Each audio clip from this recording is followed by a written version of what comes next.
want to talk about the Florida Whistleblower Act.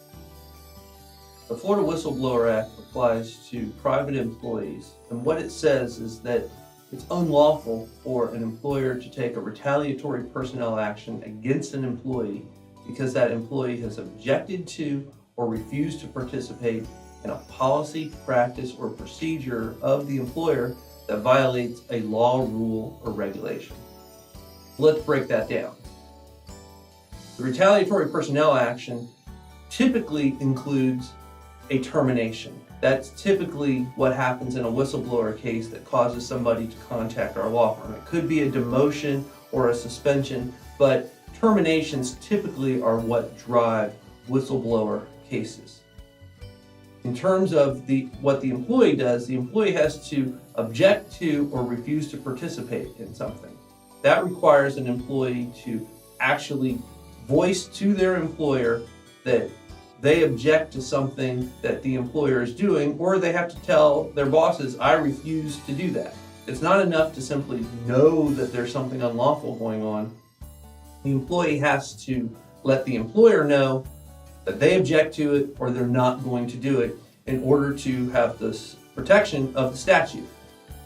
And the thing that they have to be objecting to has to be a policy or practice that violates a law, rule, or regulation. So it has to be something that the employer is doing, something that is a policy of the employer as opposed to a policy or practice of some low-level individual employee who might be doing something wrong. Typically, it has to be something that's coming from the top down, and it has to violate a law, rule, or regulation.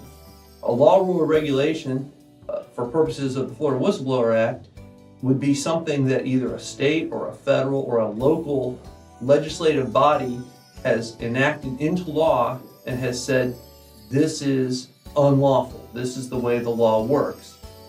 Sometimes that can be as obvious as dumping chemicals in a creek. Sometimes it's complex Medicare regulations. What we do is comb through the law to make sure that what's being done is in violation of a law. Because it's not enough to be a violation of an employee handbook or a general company policy. It has to be a violation of a law, rule, or regulation enacted by a government somewhere governing that jurisdiction. If you've engaged in whistleblowing activity and you've suffered retaliation as a result, Wenzel Fenton Cabassa can help you protect your rights against being retaliated against by your employer.